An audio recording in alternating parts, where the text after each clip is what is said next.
آخر سوال یہ بھی اٹھتا ہے کہ جب آپ کے پاس سب کچھ تھا تو پھر کیوں آپ درخت کے پاس گئے؟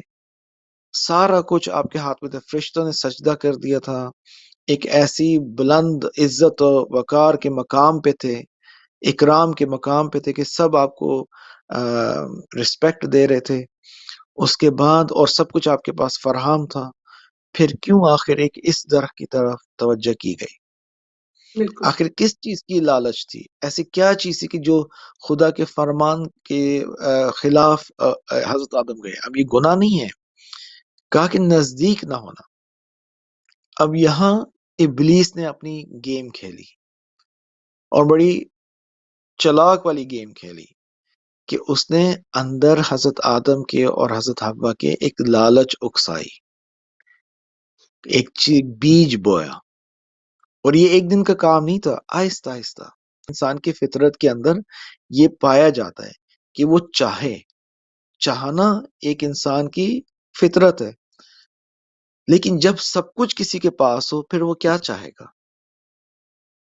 تو وہ کوئی ایک مقام چاہے گا کہ جو اس سے بھی بالا تر ہے۔ اسی وجہ سے درخت کی طرف گئے، اور ابلیس نے اچھی طرح پیش کر کے دیا گیا، اب یہ درخت شجر ائمہ طاہرین، شجر رسول خدا، نور رسول خدا، یہ وہ شجرہ ہے کہ جو صرف اہل بیت کے لیے ہے۔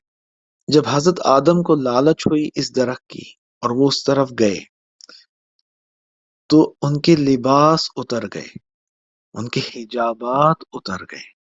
اب سمجھ آتا ہے کہ حجاب کتنا امپورٹنٹ ہے، کہ ان کے سارے لباس اتر گئے، تو پھر انجیر کے درخت کے پتوں سے اپنے آپ کو یعنی کپڑے پہنائے، یعنی چھپائے اپنی شرمگاہوں کو، اپنی جو برائیوں کو، یعنی اس طرح حدیث و روایت میں قرآن کے اندر ہمیں ملتا ہے کہ ان کو شرم آئی اور اپنے عیب کو چھپانے لگے۔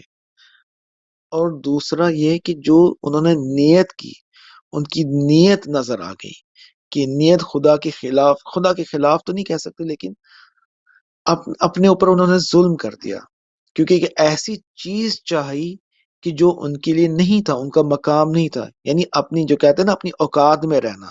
جی سب کچھ آپ کو حاصل ہے تو اپنی اس لمٹس میں رہیں، اپنی لمٹ سے زیادہ ایک چیز چاہی، تو یہ غلط کام ہوا کہ جب آپ کو خدا نے سب کچھ دے دیا ہے تو آپ نے کیوں کسی اور کی مقام کے اوپر نگاہ کی؟ آخر کیا نگاہ کیا؟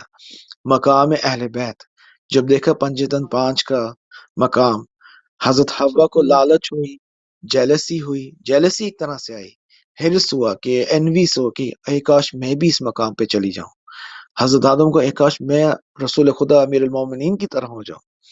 تو یہ حرص آیا ان کے اندر، یہ لالچ آئی کہ ان کو نہیں آنا چاہیے تھا، کیونکہ وہ مقام صرف ان کے لیے۔ آپ اپنے وجود سے راضی رہیں، اپنے جو خدا نے آپ کو دیا اس پہ رضایت رکھیں، اسے کہا جاتا ہے رضوان۔ اپنے جس حالت میں ہو جو خدا نے دیا اس سے راضی رہو، یعنی خدا کی رضایت سے وہ دور ہو گئے۔ یہ اصل میں ترک اولا تھا۔